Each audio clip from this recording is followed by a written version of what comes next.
Assalamualaikum warahmatullahi wabarakatuh dan salam sejahtera bagi kita semua ya. Ketemu lagi dengan saya. Nah, di video kali ini saya akan menyampaikan materi lanjutan dari Rekayasa Perangkat Lunak 2, yaitu manajemen project model MSF ya. Jadi bagaimana mengelola project perangkat lunak menggunakan metode Microsoft Solution Framework. Saya ucapkan terima kasih yang sudah hadir pada hari ini, dan yang belum silahkan untuk segera presensi ke Siakat ya, dan mengikuti live streaming. Kemudian jangan lupa memberikan komentar dengan untuk presensi Anda ya. Baik, kita akan mulai saja materi hari ini, yaitu mengenai manajemen project model MSF ya. Ya baik, jadi model manajemen project ini adalah bagaimana kita mengelola gitu ya, atau tim di dalam pengembang perangkat lunaknya itu mengelola project untuk pengembangan perangkat lunak itu gitu ya. Nah, di sini untuk manajemen project model MSF ya, semua personal yang terlibat ini akan bekerja sebagai unit tunggal ya. Artinya masing-masing memiliki kedudukan yang sama. Jadi lebih dilihat dari responsibility dari masing-masing ya. Jadi kedudukannya sama, jadi tidak ada yang di atas atau lebih ya. Tetapi masing-masing memiliki kedudukan yang sama. Nah, meskipun demikian, masing-masing dari personel ini akan memiliki peran yang berbeda-beda, dan dia semuanya akan fokus pada masing-masing peran itu ya, sebagai anggota tim di setiap fase yang akan dilalui di dalam pengembangan perangkat lunak model MSF ya, mulai dari envisioning fase ya, kemudian planning fase, lalu stabilizing fase sampai dengan deploying fase ya, seperti yang kita sudah bahas di pertemuan sebelumnya ya. Nah, ini adalah tim project MSF. Jadi di sini ini adalah orang-orang yang nanti akan terlibat ya di dalam pengembangan perangkat lunak ya. Jadi bagaimana membuat aplikasi atau membuat software ya yang basisnya adalah Microsoft gitu ya. Jadi metode yang digunakan adalah metodenya dari Microsoft. Nah, di mana metodenya ada dua ya kemarin ya, yaitu waterfall dengan iteratif yang digabungkan menjadi satu ya. Keuntungan atau kelebihan dari masing-masing metode akan digunakan di dalam model MSF ini ya. Jadi di sini nanti ada seorang program manajemen, kemudian ada seorang development, lalu ada testing ya. Ini yang di bagian untuk pengetesan perangkat lunak atau software. Kemudian ada release management, ada user experience, dan ada product management. Nah, ini masing-masing memiliki peran yang berbeda-beda. Nah, apa peran dari mereka? Yang pertama adalah product management ya. Jadi product management ini memiliki tanggung jawab yang terkait atau berhubungan dengan manajemen produk perangkat lunak itu sendiri. Ya, jadi termasuk juga memastikan bahwa kebutuhan dari pengguna perangkat lunak itu terpenuhi nantinya di dalam perangkat lunak atau software yang sedang dikembangkan ya. Nah, sehingga bisa kita katakan product management ini yang bisa dikatakan paling bertanggung jawab untuk memanage ya, atau mengelola project dari perangkat lunak yang terkait dengan produk. Nah, produknya ini adalah produk software atau produk perangkat lunak gitu ya. Nah, kemudian untuk yang kedua adalah program manajemen. Nah, program manajemen ini dia bertanggung jawab ya untuk memastikan tujuan dari desain projectnya tercapai. Ya, jadi project ini sebenarnya untuk apa? Tujuannya untuk apa? Nah, kalau kemarin kita ada contoh di Adventure Work Cycle ya. Nah, di situ tujuannya adalah untuk misalnya katakan meningkatkan performa dari penjualan ya, dengan memberikan fasilitas untuk order oleh pelanggannya ya. Jadi ada sistem untuk order ya. Nah, maka di sini nanti tujuan dari desain project secara keseluruhan itu bisa tercapai sampai dengan kebutuhan untuk itu, yaitu bagaimana konsumen bisa memesan produk ya melalui online ya, supaya memudahkan mereka untuk membeli produk tersebut ya. Oke, kemudian yang berikutnya adalah mendefinisikan faktor-faktor keberhasilan project. Ini adalah program manajemen. Jadi dia memanage ya bagaimana project ini akan dikerjakan. Nah, jadi ada beberapa faktor dari keberhasilan project ya. Ini yang terkait adalah scheduling ya, penjadwalan, kemudian SDM ya atau sumber daya manusianya, kemudian fiturnya ya. Jadi perangkat lunak itu bisa apa? Perangkat lunak memberikan fasilitas atau fitur apa, sehingga ini nanti bisa diatur di dalam trade-off ya. Nanti kita akan bahas ya lebih lanjut mengenai trade-off ini ya. Kemudian selain itu tugasnya dia adalah mendefinisikan dengan jelas konsep solusi yang akan dikembangkan ya. Jadi seorang program manajemen itu harus bisa menjelaskan solusinya itu seperti apa. Nah, solusi di sini ini adalah perangkat lunak itu gitu ya, atau software itu atau aplikasi ya. Nah, jadi aplikasi seperti apa sih yang akan dibuat? Nah, ini program manajemen yang akan menjelaskan tentang konsep dari aplikasi yang akan dikembangkan. Dan termasuk juga dia mengelola infrastruktur project ya. Jadi semua kebutuhan untuk project perangkat lunak ya itu disiapkan oleh program manajemen ini ya, komputernya, ya jaringan komputernya ya, kemudian koneksi internetnya ya, kemudian software-software pendukungnya ya, ini disiapkan oleh program manajemen. Nah, kemudian ada development ya. Development ini dia memberikan umpan balik kepada tim pengembang perangkat lunak ya, terkait dengan implikasi teknis dari pengembangan perangkat lunak itu ya. Jadi kalau perangkat lunak seperti ini, nanti hardware-nya seperti apa ya, terus kemudian kebutuhan untuk networking atau jaringannya seperti apa, kemudian database-nya seperti apa ya. Nah, ini disebut dengan implikasi teknis ya. Dan termasuk di dalamnya adalah adanya kemungkinan pemilihan konsep solusi yang akan digunakan ya.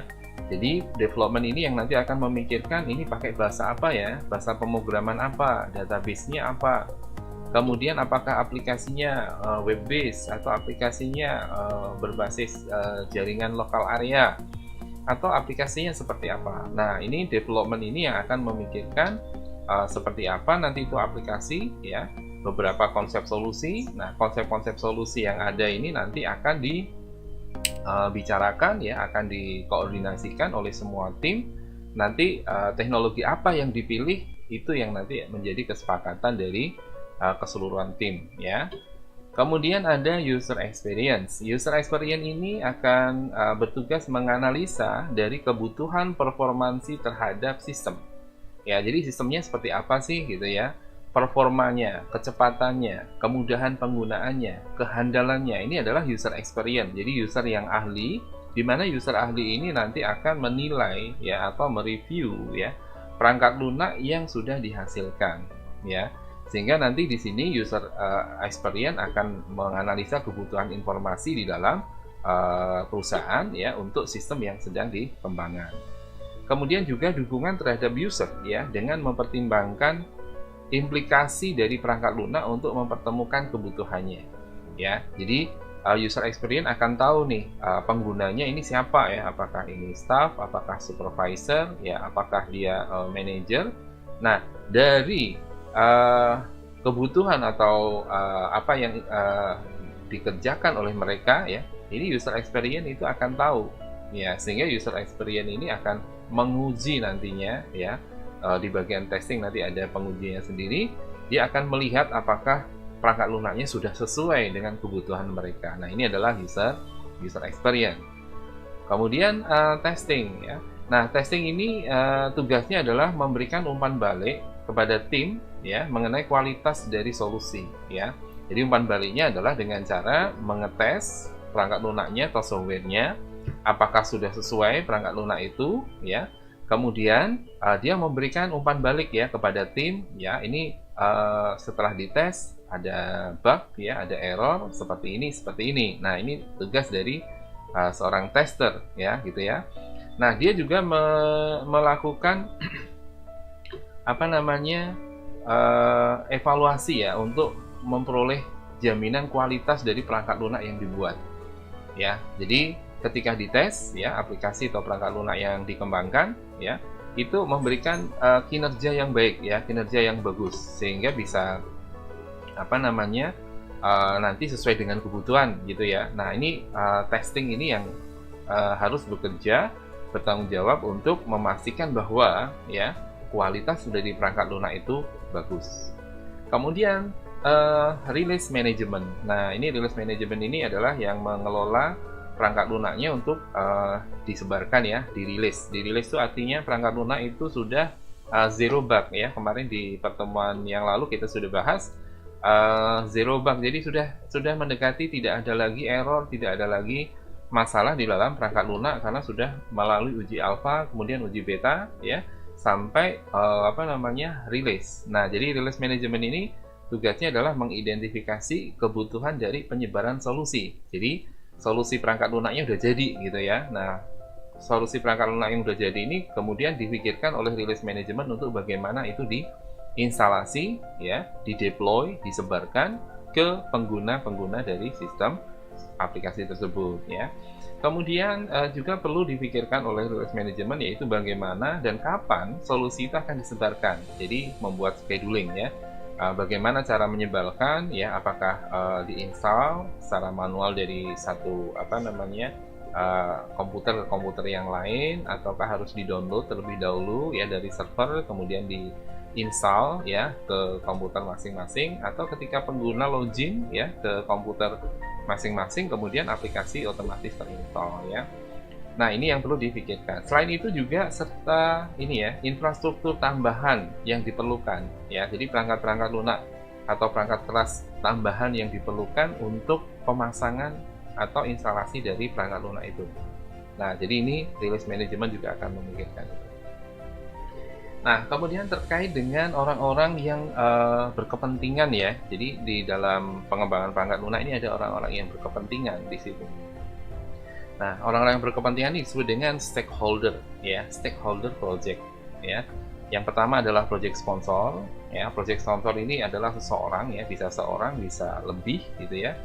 Dia yang menginisiasi dan menyetujui project serta hasil dari project tersebut ya.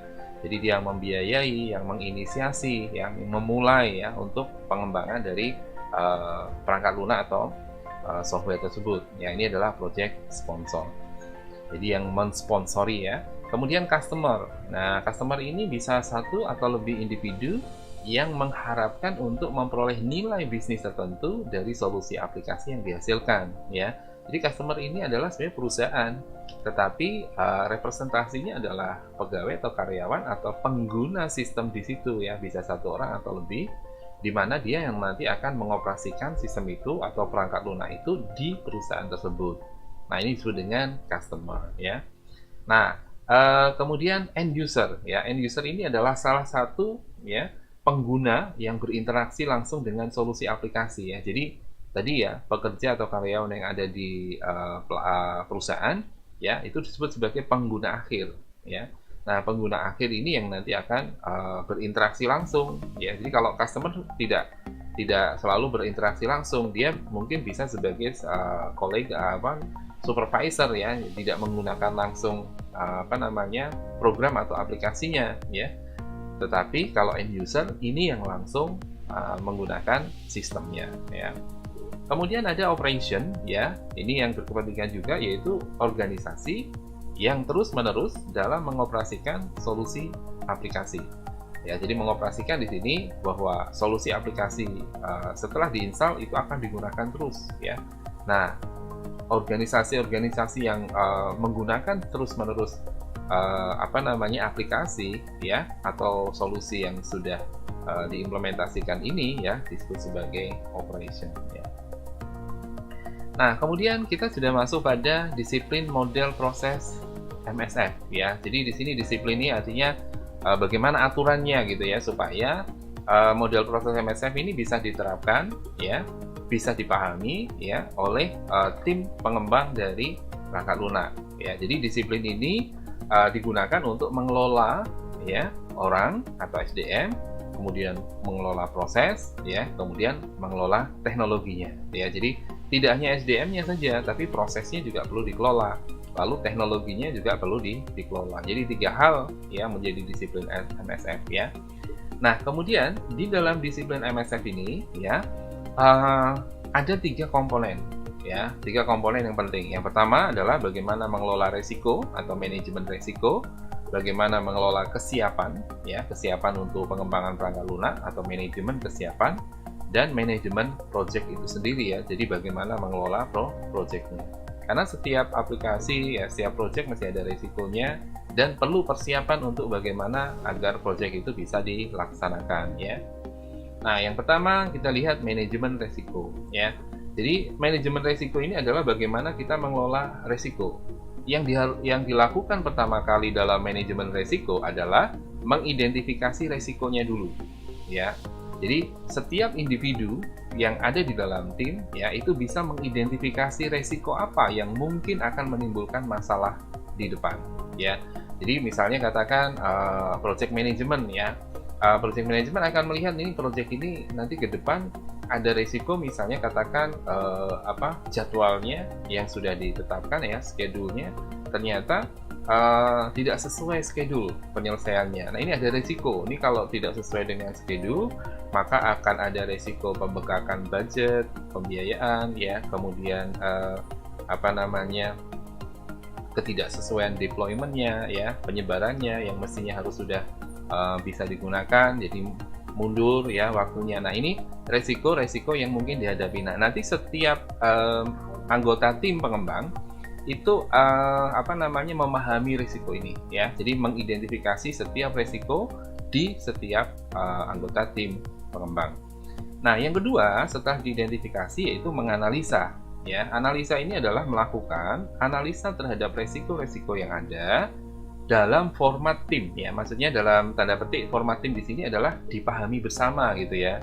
Jadi formatnya adalah format yang bisa dipahami bersama. Jadi bukan hanya satu tim saja ya, satu individu di dalam tim itu misalnya hanya project management saja, yang nggak boleh ya. Jadi ini harus formulasikan supaya bisa dipahami secara bersama-sama, sehingga nanti untuk menentukan prioritas dari penanganan resiko yang muncul itu bisa dipahami juga secara bersama-sama ya. Jadi prioritas untuk penanganannya nanti seperti apa gitu ya. Nah, ini dipahami oleh semua anggota tim. Kemudian langkah ketiga setelah identifikasi, menganalisa, yaitu melakukan perencanaan ya. Merencanakan resiko. Jadi kalau ada risiko seperti ini, saya akan merencanakan bagaimana supaya resiko itu bisa dihadapi ya. Nah, caranya gimana? Yaitu menggunakan informasi yang diperoleh dari analisa risiko di tahap kedua tadi untuk memformulasikan strateginya. Saya mau menggunakan strategi apa ya? Tim akan menggunakan strategi apa untuk menghadapi risiko tersebut. Kemudian rencananya bagaimana? Ya, lalu aksi nyatanya seperti apa? Ya, jadi ada planning, ada rencana, diformulasikan dalam strategi. Kemudian ada perencanaan bagaimana nanti itu akan dilakukan, lalu aksinya harus seperti apa supaya nanti resiko itu bisa diminimalkan, syukur-syukur bisa dihilangkan ya. Langkah berikutnya, setelah melakukan perencanaan resiko, yaitu melakukan penelusuran terhadap resiko itu ya. Apa yang dilakukan di sini? Yang dilakukan adalah memonitor ya status dari resiko secara spesifik. Apakah risiko itu nanti bisa diselesaikan ya, dimonitor. Kalau sudah diselesaikan, masih ada risiko yang lain atau tidak. Kalau tidak bisa diselesaikan, strategi apa yang nanti akan digunakan. Nah, ini melakukan monitoring terhadap risiko. Nah, pada penelusuran risiko ini juga akan dilakukan pendokumentasian kemajuan penanganannya ya. Jadi kalau sudah ditangani ya, sudah berapa persen ya bisa ditangani ya, sampai nanti resiko ini ya benar-benar bisa dicari solusinya ya dan selesai. Kemudian setelah penelusuran resiko yaitu kontrol resiko ya. Jadi kontrol resiko ini adalah proses untuk menjalankan rencana dari penanganan resiko yang tadi sudah direncanakan dan melaporkan statusnya. Ini mengontrol ya. Oh, resiko ini sudah tertangani ya dengan baik dan ada kemungkinan sudah tidak ada lagi masalah ke depan, atau ada resiko yang ada kemungkinan masih bisa muncul ya ke depan. Nah, ini tahapan ini harus dikontrol ya supaya resiko itu bisa diketahui statusnya, bisa dilaporkan statusnya. Kemudian terakhir yaitu pembelajaran resiko. Jadi setelah resiko itu sudah ditangani, sudah ada solusinya gitu ya. maka harus direket ya. Pengetahuan untuk menangani masalah tadi itu harus disimpan, karena nanti akan bisa digunakan kembali ya oleh tim project untuk oh ini kalau ada risiko seperti ini penanganannya seperti ini, kalau ada risiko seperti itu penanganannya nanti seperti itu gitu ya. Nah jadi di sini rekaman pengetahuan atau knowledge terhadap penanganan risiko ini akan tercatat atau tersimpan gitu ya. Nah sehingga nanti rekaman ini ya akan digunakan kembali oleh tim project dan perusahaan ya atas risiko yang sudah ditangani untuk keperluan project di masa datang ya. Jadi kalau ada project lagi, pengembangan lagi di masa datang, ada risiko yang sama, risiko itu sudah diketahui ya, cara atau strateginya bagaimana meringankan atau menghilangkan risiko tersebut. Nah, kemudian kita masuk pada manajemen kesiapan ya, atau manajemen bagaimana kesiapan untuk pengembangan dari perangkat lunak ya. Jadi mempersiapkan ini tidak mudah ya. Salah satunya adalah mengembangkan pengetahuan, skill, dan kemampuan yang diperlukan untuk membuat dan mengelola proyek dan solusi ya. Jadi di sini yang akan dikembangkan kesiapan untuk pengetahuan dari tim proyek, kemudian skill dan kemampuan yang dimiliki oleh tim proyek ya, sehingga nanti akan memudahkan ya ketika proyek itu sudah berjalan gitu ya. Mana yang sudah siap ya, tim mana yang sudah siap, kemudian skill apa yang bisa dikatakan bisa menyelesaikan permasalahan itu dan tersedia ya orangnya ya atau SDM-nya, sehingga bisa dimonitor juga nanti di sini ya di manajemen kesiapan ini ya. Nah tahapan-tahapannya adalah mulai definisi ya, mendefinisikan dari manajemen kesiapan, kemudian assessment ya terhadap manajemen kesiapan ini ya, melihat SDM-nya seperti apa, di-assess itu artinya dinilai ya, apakah sudah sampai level mana misalnya programmernya ya, sudah sampai level mana database administratornya gitu ya, syukur-syukur sudah ada sertifikasinya. Nah itu assessment-nya akan lebih mudah. Nah setelah di-assess mana yang kurang, mana yang perlu ditingkatkan ya, pengetahuan atau skillnya, maka akan masuk di tahapan yang namanya change atau perubahan ya. Jadi merubah ya, meningkatkan apa yang seharusnya ditingkatkan untuk bisa menyelesaikan solusi dari perangkat lunak yang akan dikembangkan. Nah kemudian setelah ada perubahan akan dievaluasi ya. Nah evaluasi ini tujuannya adalah untuk melihat ya apakah dari perubahan yang sudah dilakukan dengan peningkatan pengetahuan dan skill ya sudah bisa digunakan untuk menyelesaikan proyek perangkat lunak. Kalau sudah bisa ya berarti evaluasinya bagus ya. Jadi, kalau belum berarti dievaluasi, perlu ditingkatkan lagi ya terkait dengan proyek perangkat lunak itu. Nah setelah selesai dievaluasi maka akan menjadi knowledge, akan menjadi skill, akan menjadi ability ya, yaitu kemampuan yang dimiliki oleh tim untuk pengembangan solusi ini. Nah, di tahapan define tadi ya, di tahapan yang pertama, yang dilakukan adalah mengidentifikasi senario. Ya, skenario-nya seperti apa untuk menjalankan project. Kemudian kemampuan dari anggota tim seperti apa. Lalu tingkat kecakapan yang diperlukan ya untuk merencanakan, untuk membuat dan untuk mengelola proyek itu seperti apa. Itu didefinisikan terlebih dahulu. Nah, kemudian yang di tahap berikutnya yaitu tahapan assess ya. Nah, assess ini tim akan menganalisa tadi ya kemampuan yang dimiliki saat ini yang dihubungkan dengan berbagai peran pekerjaan yang akan dilakukan ya. Jadi kemampuan SDM saat ini atau kemampuan anggota tim saat ini yang nanti akan diadres ya, disesuaikan ya atau dihubungkan dengan peran pekerjaannya. Apakah tim sudah siap untuk melakukan pekerjaan ini? Apakah skill atau pengetahuan dari tim itu sudah siap untuk melakukan pekerjaan ini? Tujuannya adalah untuk menentukan kemampuan individu dari masing-masing peran di dalam tim. Jadi menentukan kemampuan individu, apakah sudah mampu atau belum. Kemudian tim akan membandingkan ya kemampuan yang sebelumnya dengan kemampuan yang saat ini untuk menjangkau tingkatan keterampilan yang diperlukan. Nah itu assessment ya. Jadi dibandingkan kemampuan sebelumnya dengan kemampuan saat ini setelah di assess ya. Kalau ada peningkatan ya berarti bisa dilanjutkan untuk tahap berikutnya.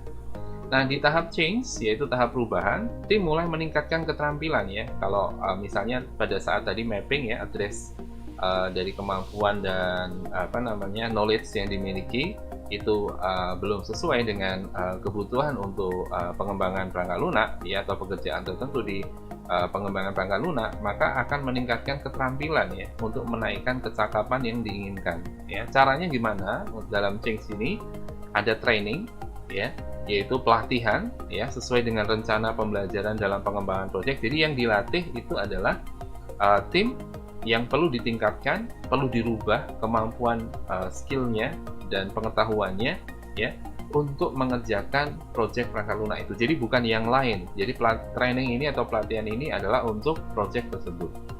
Nah, pada saat training ya dan sudah selesai, maka harus ada tracking progress ya. Tracking progress ini adalah memungkinkan kesiapan individu atau secara keseluruhan itu bisa ditentukan di setiap waktu sepanjang life cycle dari pengembangan proyek ini ya. Jadi sudah meningkat dalam pelatihan atau dalam training, kemudian dia melakukan satu tugasnya ya, lalu apakah tugasnya bisa diselesaikan ya, maka tracking progress ini akan bekerja ya. Kalau itu bisa diselesaikan, bisa dikerjakan ya, maka lanjut ya. Kalau belum, kemudian masih ada kendala gitu ya dalam menyelesaikan tugas, maka akan ada training kembali. Kemudian di tahap berikutnya adalah evaluation. Nah, evaluation ini adalah untuk menentukan apakah rencana dari pembelajaran efektif dan apakah yang telah dipelajari itu sukses diterapkan ya. Jadi pembelajaran efektif itu adalah pembelajaran di mana transfer knowledge dan skill atau kemampuannya itu berhasil digunakan ya untuk menyelesaikan atau melakukan pekerjaan terkait dengan peran dan tanggung jawabnya di tim tersebut ya. Nah, kemudian dinilai ya apakah apa yang dipelajari tadi, apa yang sudah dilakukan tadi dalam training ya itu sukses diterapkan ya. Nah, kemudian untuk manajemen proyeknya sendiri bagaimana ya? Nah, ini yang tahap 3 ya. Jadi manajemen proyek ini karena kita menggunakan MSF atau Microsoft Solution Framework ya, maka di sini kita tidak memiliki peran manajer proyek ya. Jadi semua punya responsibility, tetapi tidak ada peran manajer project secara spesifik gitu ya. Nah, karena apa? Karena fungsi-fungsi dari manajemen ini dilakukan berdasarkan 6 peran yang ada di dalam manajemen project SMF. Dan fungsi-fungsi ini dan aktivitas dari personal tidak berbentuk struktur organisasi ya dalam proses pengambilan keputusan. Jadi tidak berbentuk hierarki seperti itu ya. Tapi bentuknya adalah melingkar ya. Jadi kita lihat susunan dari organisasi tim project MSF ini bentuknya melingkar. Jadi tidak berbentuk seperti hierarki. Kalau berbentuk seperti hierarki itu berarti ada atasan, ada bawahan ya. Kalau melingkar itu artinya semua memiliki peran yang sama ya. Jadi sehingga anggota tim itu dipertimbangkan sama pentingnya. Nah, kalau kemudian nanti keputusan akhir ternyata tidak dapat diputuskan ya dalam konsensus tim inti ya. Jadi ada kesepakatan tim inti. Kalau itu ternyata tidak bisa diputuskan ya, maka yang seakan-akan menjadi manajer proyek itu adalah program manager ya. Jadi program manager atau program manajemen yang dia akan nanti membuat satu keputusan akhir berdasarkan atas kebutuhan pemakai dan batasan-batasan dari proyek. Jadi tetap di koridor atau di scope ya batasan proyeknya, jadi tidak meluas. Nah, keputusan akhirnya ada di program manager. Nah, kemudian bagaimana kalau proyek mengalami kegagalan atau keterlambatan atau melebihi anggaran yang direncanakan karena disebabkan ruang lingkup proyeknya rancu. Ya, jadi ruang lingkup proyek ini penting sekali sehingga mana yang akan dikerjakan, mana yang tidak dikerjakan itu harus ditetapkan. Kalau ini dikerjakan, ya sudah diputuskan dalam tim, ya rapat tim, maka itu akan diselesaikan. Tapi yang tidak dikerjakan tidak perlu dilakukan. Nah, ini yang akan menyebabkan proyeknya akan gagal atau terlambat atau melebihi anggaran. Ya. Nah, di dalam ruang lingkup proyek itu telah ditetapkan apa yang akan dilakukan ya, dan apa yang tidak akan dilakukan, ya, sehingga ada batasan-batasan di situ. Nah, agar ruang lingkup proyek ini menjadi lebih efektif, maka diperlukan identifikasi batasan proyek. Nah, untuk mengidentifikasi batasan-batasan dari proyek ini, kita perlu mengatur yang namanya trade-off, ya. Jadi trade-off ini berarti kita membuat aturan ya dari 3 komponen. Nanti kita akan lihat 3 komponen itu ya. Ada SDM, kemudian ada schedule dan ada feature ya. Kemudian juga harus menetapkan kontrol perubahan ya. Jadi mengontrol apabila terjadi perubahan ya dalam tahapan di dalam pengembangan perangkat lunak ya. Nah, itu harus dikontrol ya secepat mungkin gitu ya.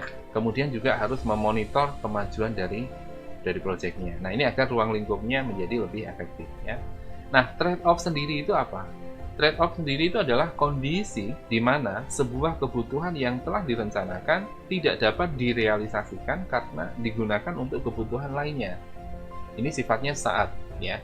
Jadi ada kebutuhan tetapi tidak bisa direalisasikan karena ada kebutuhan lain yang membutuhkan komponen tersebut.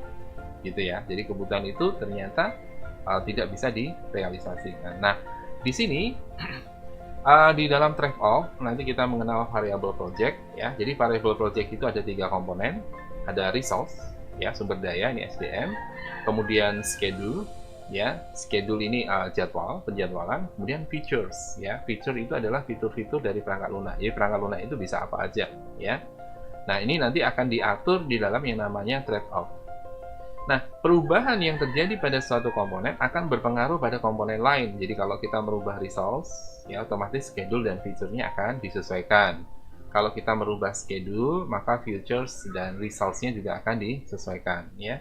Maka agar solusi yang akan dibangun itu sesuai dengan kebutuhan customer, maka diperlukan keseimbangan ya antara resource, sumber daya, schedule, penjadwalan, dan feature atau fitur-fitur di dalam proyek. Jadi harus ada keseimbangan.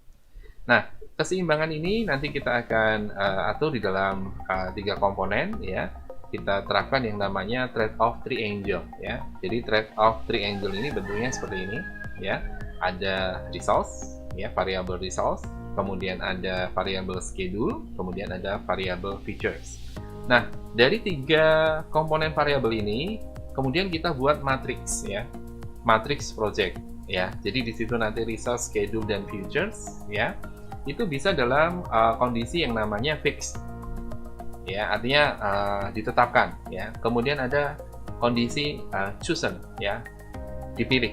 Kemudian ada kondisi adjustable ya, artinya disesuaikan. Nah, contoh di sini misalnya ya, ketika menetapkan resource atau menetapkan sumber daya, maka akan dipilih schedule ya. Anda lihat di situ di matriks trade-off-nya, schedule-nya chosen ya.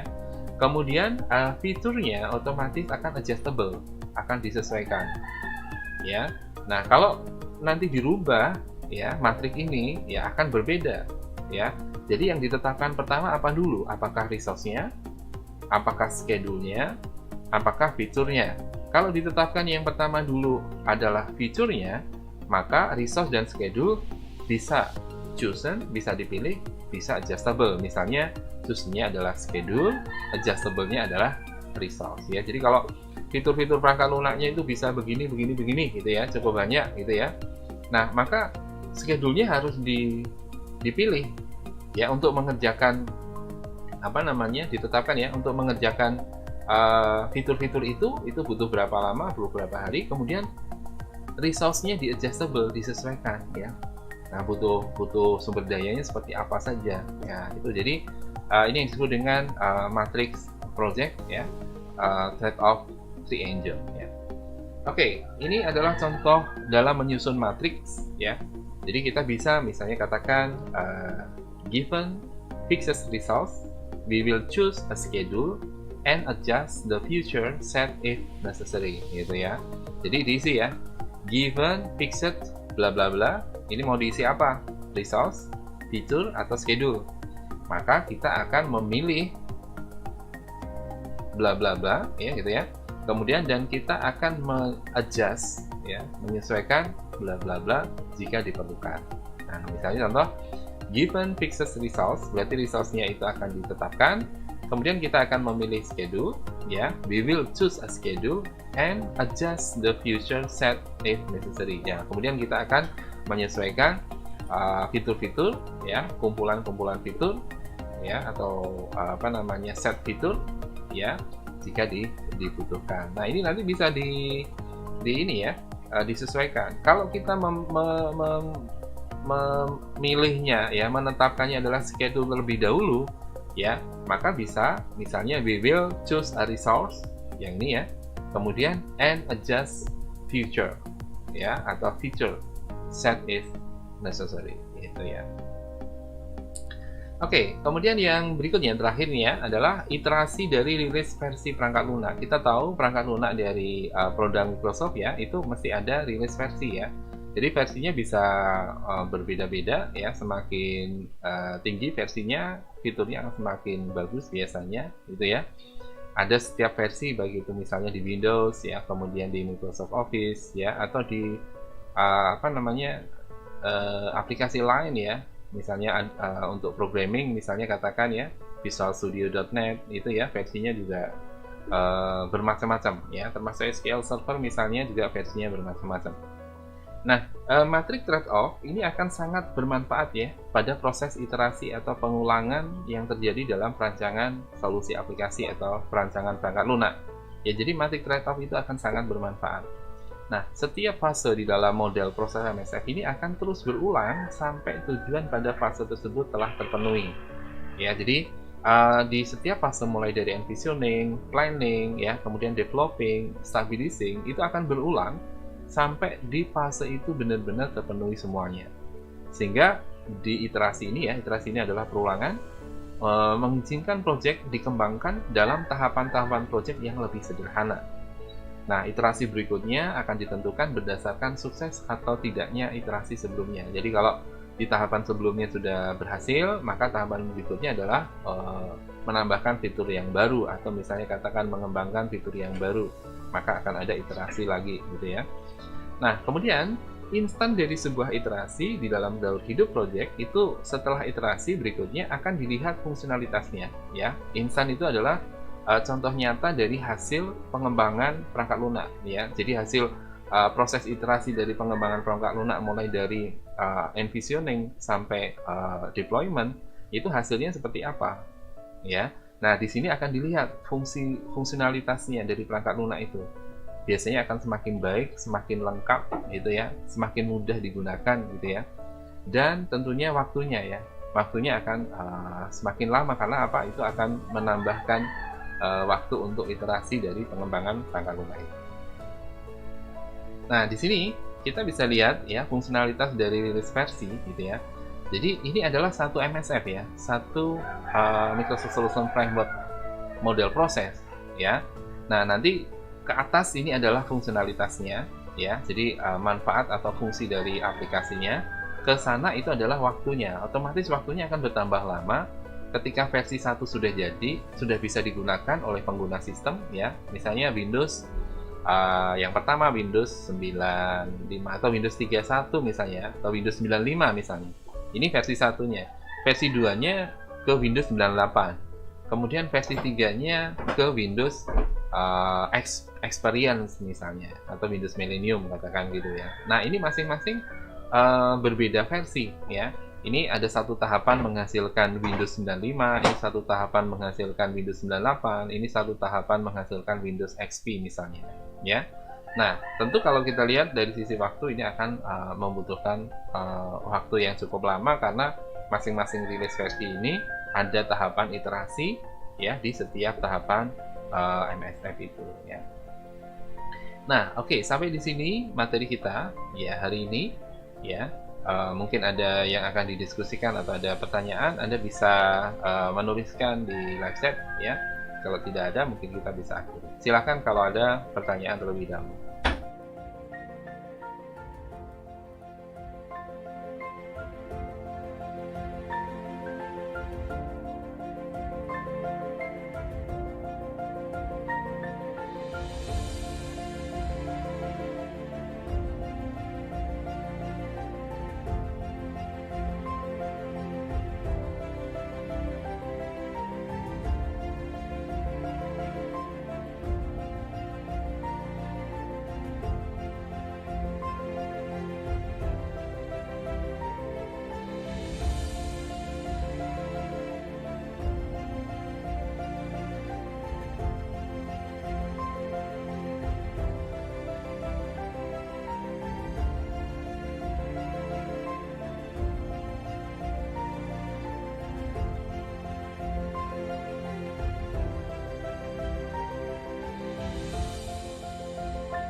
Baik, kita akhiri pertemuan hari ini.